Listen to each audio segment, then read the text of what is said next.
370 বেশি আসন নিয়ে ফিরব, লোকসভা শেষ ভাষণে চ্যালেঞ্জ মোদি। 2024 লোকসভায় নির্বাচনের আগে শেষবারের মতন সংসদ অধিবেশন। অন্তর্বর্তী এই বাজেট অধিবেশনের ভোটের আগে শেষবারের ভাষণ প্রধানমন্ত্রী নরেন্দ্র মোদি। সোমবার রাষ্ট্রপতির ভাষণে জবাবি বক্তৃতা করতে উঠে এদিন প্রধানমন্ত্রী নরেন্দ্র মোদি বিরোধীদের আঘাত নিলেন। শুরু থেকেই তার নিশানা ছিল কংগ্রেস। সরাসরি কংগ্রেসের বিরুদ্ধে তোপ লেগে তিনি বলেন, বিরোধী হিসেবে ব্যর্থ হয়েছে কংগ্রেস। বিরোধীদের উদ্দেশ্যে প্রধানমন্ত্রী নরেন্দ্র মোদি বলেন, দশকের পর দশক উল্টো দিকে বসার সংকল্প নিয়ে ফেলেছেন বিরোধীরা। জনতা তো ভগবানের প্রতীক। আপনারা যেভাবে পরিশ্রম করছেন, আমার মনে হয় ভগবান রূপী জনতা আপনাদের দুহাত ভরে আশীর্বাদ করবেন এবং সঠিক জায়গায় বসার ব্যবস্থা করে দেবেন। এরপর কংগ্রেস লোকসভায় দলনেতার দিকে ফিরে মোদি বলেন, অধীর রঞ্জন চৌধুরী, আপনার কন্ট্যাক্ট ওদের দিয়ে দিয়েছেন নাকি? কি হয়েছে আপনাদের দাদা? কতদিন আর সমাজকে বিভক্ত করবেন? বন্ধ করুন এই বিভাজন। আপনারা দেশকে অন্তত হতাশ করেছেন। আপনাদের ভাবনা নিয়ে করুণা হয় আমার। নেতা তো বদলে ফেলেছেন আপনারা, কিন্তু টেপ রেকর্ডে এক রয়ে গিয়েছেন। সেই পুরনো রাগ বেজে চলেছে টেপ রেকর্ডে। নির্বাচনের বছর পরিশ্রম করে কিছু নতুন নিয়ে আসুন। এটাও কি আমি শিখিয়ে দেব?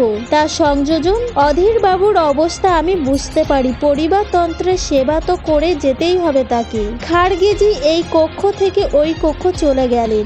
গুলাম নবীজি তো পার্টি থেকে শিফট করে গেলেন। পরিবারতন্ত্রের কাছে বিক্রি হয়ে গিয়েছেন তারা। একই প্রোডাক্ট বারবার লঞ্চ করার জন্য দোকান খুলেছেন। এই দোকানে তালা পড়ার সময় এসে গেছে।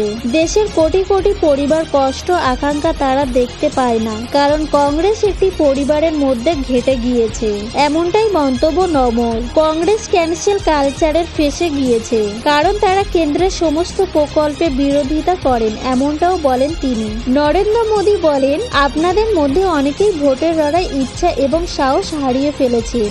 অনেকে আবার আসন বদলানোর চেষ্টা করছেন, আবার কেউ কেউ লোকসভায় বদলে রাজ্যসভায় যেতে চাইছেন। নিজেদের মতন করে খড়কুটো ধরে থাকার রাস্তা খুঁজছেন। কংগ্রেসকে টার্গেট করে প্রধানমন্ত্রীর বক্তব্য, বিপক্ষে যা পরিস্থিতি তার জন্য সবচেয়ে বেশি দায়ী কংগ্রেস পার্টি।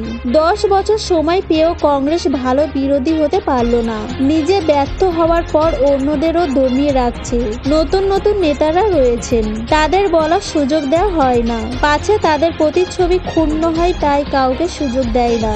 সংসদ দেশ নিজেদের এবং সকলের অবস্থা দুর্বিষহ হয়ে ওঠার পিছনে দায়ী একমাত্র কংগ্রেস। আপনাদের কি মতামত সেটা অবশ্যই কমেন্ট বক্সে জানাবেন। দেখা হচ্ছে পরের ভিডিওতে। ততক্ষণের জন্য ভালো থাকবেন, সুস্থ থাকবেন। দেখা হচ্ছে পরের ভিডিওতে।